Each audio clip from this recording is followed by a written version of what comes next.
Olá, que bom ter você aqui. E o nosso assunto do vídeo de hoje é muito importante. Eu sei que pode parecer até óbvio para algumas pessoas, mas tem muita coisa que Deus vai falar com a gente nessa aula de hoje. Então, para a gente começar, eu preciso que você pegue a sua Bíblia. Se você não tiver uma Bíblia, aí tudo bem também, mas é legal você ir acompanhando conforme eu for falando os fatos para você. Para a gente começar, a gente vai lá em Gênesis, capítulo 2, versículo 7, onde vai dizer: Então o Senhor Deus formou o homem do pó da terra e soprou em suas narinas o fôlego de vida. Então o nosso ar são apenas sopros de Deus. O nosso ar foi Deus quem soprou em nossas narinas. Então Deus nos criou. Puxa o seu ar. Não é bom?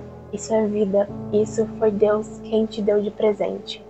Seguindo mais um pouquinho, lá em Gênesis capítulo 2, versículos 16 ao 17, o Senhor vai dizer a Adão e Eva: Coma livremente de qualquer árvore do jardim, mas não coma da árvore do conhecimento do bem e do mal, porque no dia em que dela comer, você morrerá.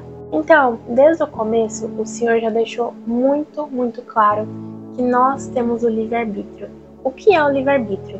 Segundo o dicionário da língua portuguesa, livre-arbítrio é a possibilidade de se decidir, escolher em função da própria vontade, isenta qualquer condicionamento, motivo ou causa determinante. Ou seja, faz o que quiser. Se eu quiser comer macarrão no café da manhã, eu posso comer, porque eu tenho livre-arbítrio, assim como você também tem livre-arbítrio. Em Gênesis do 3, 1 ao 7, vai falar sobre a serpente. A serpente chega na mulher e diz: Foi isto mesmo que Deus disse? Não comam de nenhum fruto do jardim? E a mulher respondeu: Podemos comer do fruto de todas as árvores do jardim, menos do fruto da árvore que está no meio do jardim. A gente não pode tocar nela, porque senão a gente vai morrer. Então, a serpente, o demônio, já começou mentindo. Ele já falou: Certamente não morrerão. Deus sabe que, no dia em que dele comerem, seus olhos abrirão, e vocês, como Deus, serão conhecedores do bem e do mal. Então, nessa conversinha, Eva viu que a fruta era muito agradável ao paladar. E nesse trecho vocês percebem que desde o princípio do mundo, o ser humano sempre quis se vangloriar por alguma coisa. Quando a serpente falou: Vocês serão igual a Deus, vocês percebem que a mulher caiu no papinho? Por quê? Porque ela queria poder. Assim como nós nos dias de hoje, a gente sempre quer ganhar uma discussão, a gente sempre quer estar certo. Por quê? Porque a gente quer se vangloriar de alguma coisa, mas isso só nos afasta de Deus. Isso só repele o Espírito Santo do nosso espírito, da nossa alma, da nossa vida. Então, peçamos para Deus tirar todo tipo de ego que tem na gente. Porque se você tem ego, infelizmente, Deus só diminui na sua vida. Voltando aqui ao texto bíblico, você percebe como o pecado é oferecido para a mulher? Satanás não ia chegar cheio de chifre, não ia chegar cheio de dente, como um monstro, falando que come isso aqui, que não sei o que. Não, ele chegou como uma serpente, um bichinho ali da natureza, e chegou oferecendo uma fruta linda, uma fruta agradável ao paladar. Isso está na Bíblia e é exatamente assim que acontece com nós nos dias de hoje. Você acha mesmo que o demônio vai chegar em você e vai falar: olha, você vai pecar e você vai comigo queimar no fogo do inferno até a eternidade? É claro que não. Ele vai chegar em você e vai oferecer o pecado como se fosse um banquete. Ele vai oferecer o pecado como se fosse só um pecadinho. Mente pra ela, é só uma mentirinha, depois você pede perdão pra Deus. Ai, vai lá, faz isso aqui. Você pede perdão, Deus é bom. O pecado sempre vai vir como um banquete para você. Cabe a você discernir que aquilo vem do inimigo e não de Deus. E a partir do momento em que Adão e Eva comem daquele fruto, eles escolhem pecar. Eles escolhem desobedecer a Deus. Então, o pecado é uma escolha. O inimigo não vai chegar para você e vai enfiar a fruta na sua boca. Ele não fez isso com a Eva. Ele não chegou e e falou, come isso aqui que eu vou enfiar na sua boca. Isso não aconteceu. Pecar é uma escolha. Às vezes eu tô andando na rua e eu começo a pensar as coisas, eu falo, meu Deus, por que eu tô julgando essa pessoa? Quem sou eu para julgar alguém? Eu sou tão pecadora quanto essa pessoa. E a partir do momento em que o pecado entra no mundo, é como se a nossa carne tivesse sido completamente corrompida pelo pecado. Porque a luz e o pecado se chocam. Ou você é de Deus, ou você é dos demônios. Não existe meio termo no mundo espiritual. Às vezes a pessoa fala, ai, mas eu vou na missa, mas eu não sigo a Jesus Cristo. Então você é do demônio. Ai, mas eu vou na missa, mas eu faço isso. É do demônio.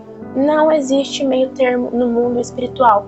Ou você está com Cristo, ou você não está. E infelizmente, esse pecado original corrompeu toda uma geração.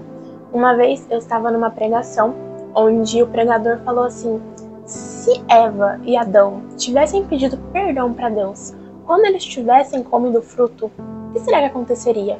Deus teria perdoado? E eu respondo, sim, Deus teria perdoado. Deus é o mesmo ontem, hoje e sempre. Deus teria os perdoado. Mas ao invés disso, o que eles fizeram? Eles se esconderam de Deus. Eles ficaram com medo de Deus. Até porque quando Deus vai no jardim no final da tarde, ele pergunta, onde está você? E Adão, com medo, se esconde de Deus. E a partir do momento em que eles mordem aquele fruto, Satanás havia ganhado. É como se os nomes de todos nós, dos que ainda iriam nascer, estivessem escritos nas portas do inferno. Satanás havia ganhado. Nós estávamos completamente condenados. As nossas almas estavam condenadas ao abismo. Deus é amor. O Verbo se fez carne. O Verbo porque a palavra amar. Deus é a palavra. Tudo foi feito através da palavra. Então Deus disse, faça-se o ar, faça-se a terra, e tudo foi feito através dele. E como Deus é amor, o amor de Deus é grandioso, ele não poderia deixar os seus filhos nas mãos de Satanás. Ele não poderia conviver a eternidade com os seus filhos sofrendo no inferno. E esse amor a gente nunca vai compreender. É um amor que eu não consigo descrever em palavras. Eu não consigo descrever. É um amor que queima. É um amor que você só sente, não tem como descrever. Pensa em um amor de mãe por um filho. A mãe não daria a vida por esse filho. O amor de Deus é infinitamente maior do que o amor de uma mãe por um filho. É um amor onde nós, seres humanos, a gente não tem ideia do tamanho, da dimensão do amor que Deus tem por nossos filhos. Porque nós nunca vamos ter essa ideia. Pelo menos não enquanto a gente estiver nessa terra. Porque nós, tudo a gente vê besteira, tudo a gente vê pecado, tudo a gente vê maldade. Deus não. Deus é puro, Deus é santo. É um amor que transborda, é um amor que te muda. É a palavra onde ela te vivifica, vivifica o teu espírito. E é por esse amor que ele decidiu nos salvar. O salário do pecado é a morte. No Antigo Testamento, era muito comum as pessoas fazerem apropriação pelos seus pecados. O que significa isso? Você pecou? Vai lá, mata um bode, derrama o sangue dele no altar de Deus. Vai lá, pega 2 pombos, derrama o sangue dele no altar de Deus. Mas isso não era o suficiente para salvar a humanidade. Se Deus já disse que o salário do pecado é a morte, não tinha como ele voltar atrás, porque Deus, ele não mente. Deus, ele é justo. Deus não se arrepende. Então, teria que ser cumprido. Alguém teria que pagar, que jorrar sangue para a humanidade estar liberta. E quem era a única pessoa digna e santa o suficiente para carregar o pecado da humanidade toda? Era o próprio Deus. Lá em João, capítulo 1, versículo 29, vai dizer: Eis o Cordeiro de Deus, que tira o pecado do mundo. Jesus era o sacrifício perfeito. Jesus foi o Cordeiro perfeito, escolhido para morrer por nós, para tomar os nossos pecados naquela cruz. E se você acha que o mais pesado na caminhada ao Calvário de Jesus foi o peso da cruz, foi as humilhações que ele teve, foi os tabefes que deram nele, você está enganado. O peso que Jesus estava sentindo naquela cruz era espiritual, era do pecado da humanidade inteira nas costas dele. Era o pecado que haviam cometido e os pecados que ainda vão de cometer. Tudo nas costas de Deus. E Jesus não podia simplesmente vir para esse mundo num passe de mágicas, porque aí seria fácil, aí ele não seria 100% homem como nós. Ele não seria um exemplo de ser humano para nós seguirmos. Ele quis vir no seio da Virgem Maria. Ele quis ser um neném, ele quis precisar de cuidados maternos, ele quis servir. Ele passou na fila dos pecadores, um homem que não tem pecados. O santo passou na fila dos pecadores, que é a fila do batismo. O batismo, ele te livra do pecado original, de todos os seus pecados. Por isso que quando a criança nasce, ela é batizada, porque ali o pecado original não habita mais na criança. Jesus se humilhou e passou na fila dos que têm pecado, mesmo ele sendo santo, santo, santo. Ele veio para esse mundo e ficou simplesmente 40 dias de jejum, sem comer nada. E pior, sendo tentado por Satanás. Simplesmente o rei do universo foi espancado, foi cuspido, bebeu vinagre no alto de uma cruz, para que nós pudéssemos ser salvos. E mesmo depois de tudo isso que fizeram com ele, que nós fizemos com ele, ele ainda diz, no alto do suspiro daquela cruz: Pai, perdoa-lhes, eles não sabem o que fazem. Ele ainda teve compaixão de nós. Lá em Efésios capítulo 2, versículo do 1 ao 3, vai dizer: Vocês estavam mortos em suas transgressões e pecados, nos quais costumavam viver quando seguiam a presente ordem deste mundo e o príncipe do poder do ar, o Espírito, que agora está atuando nos que vivem na desobediência. Satanás é príncipe deste mundo. Infelizmente, nós somos influenciados por pensamentos malignos o tempo todo. Mas como diz aqui na palavra, claramente está atuando nos que vivem em desobediência. Então, se você vive em desobediência, se você não aceita a correção de Cristo, se você não vive em harmonia com Jesus, você é de Satanás. Lá em Romanos, capítulo 5, versículo 18, diz: Consequentemente, assim como uma só transgressão resultou na condenação de todos os homens, que foi de Adão e Eva, resultou na condenação de toda uma geração, assim também um só ato de justiça resultou na justificação que traz vida a todos os homens. Qual foi esse ato de justiça?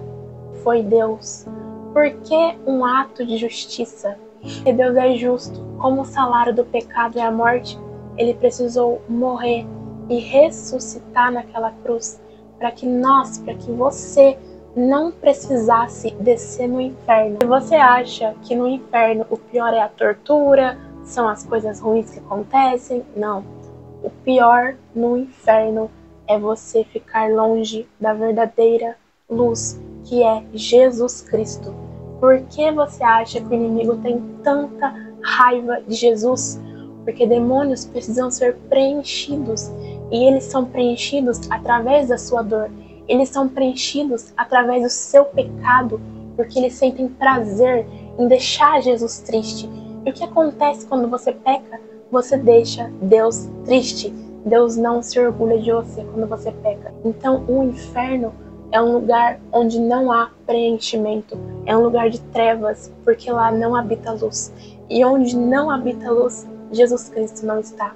Esse é a pior tortura do inferno. Agora eu vou te falar uma frase que vai ficar caducando na sua cabeça até o resto do dia ou até o resto da noite. Não sei que hora você está vendo esse vídeo, mas a frase é essa: toda vez que você peca, toda vez que você escolhe Satanás, você está pregando Jesus Cristo naquela cruz de novo. Toda vez que você peca, Jesus passa por todas as dores naquela cruz de novo, porque você está escolhendo pecar. Você sendo filho ou filha muito amado, você escolhe desobedecer o pai. E que pai que não fica triste quando um filho está tomando o rumo errado? E eu sei como é difícil a gente não pecar, porque como eu disse nas aulas anteriores, a nossa carne é voltada para o pecado. Então é uma guerra constante entre o seu espírito, a sua alma e os demônios, porque a nossa alma são as nossas emoções e os demônios também querem que a gente peca. Então é você e Deus contra a sua carne e contra os demônios. Mas esse aqui tem que prevalecer e vai prevalecer, porque na palavra diz que já somos vitoriosos. Mas para isso você precisa escolher a Deus todos os dias da sua vida. Não é fácil, realmente não é fácil. Por isso o Senhor diz: tome a sua cruz e me siga. Se fosse fácil, todo mundo entraria no céu. Mas Jesus assemelha o reino dos céus como a porta estreita e o do inferno como a porta larga. Então você quer ir para o inferno? Você não precisa fazer nada. Só continua vivendo como você está vivendo. Agora, para ir para o céu, você precisa se esforçar e você precisa tomar a sua cruz diariamente. E eu conheço pessoas que falam assim: nossa, eu sigo tanto a Deus, mas eu não consigo me desfazer desse pecado. Não consigo. Será que ele não pode dar uma ajudinha? Será que ele não pode relevar esse pecado? E eu só digo uma coisa: para. Simplesmente para de ficar justificando o seu pecado. É errado e ponto final. Se você gosta, se você quer, então continua. Mas saiba que você não vai herdar o reino dos céus. Eu espero que eu tenha esclarecido para você alguma dúvida que você tinha em relação a isso. E de verdade, se eu puder te dar um conselho, escolha Jesus todos os dias. Porque se fosse impossível ser santo, ele não pediria isso pra gente. Porque ele sabe que a gente é falho, ele sabe que a gente erra, ele sabe.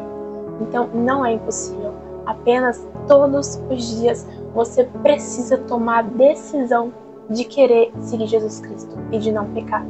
Eu espero que você tenha gostado. Um beijo e até a próxima.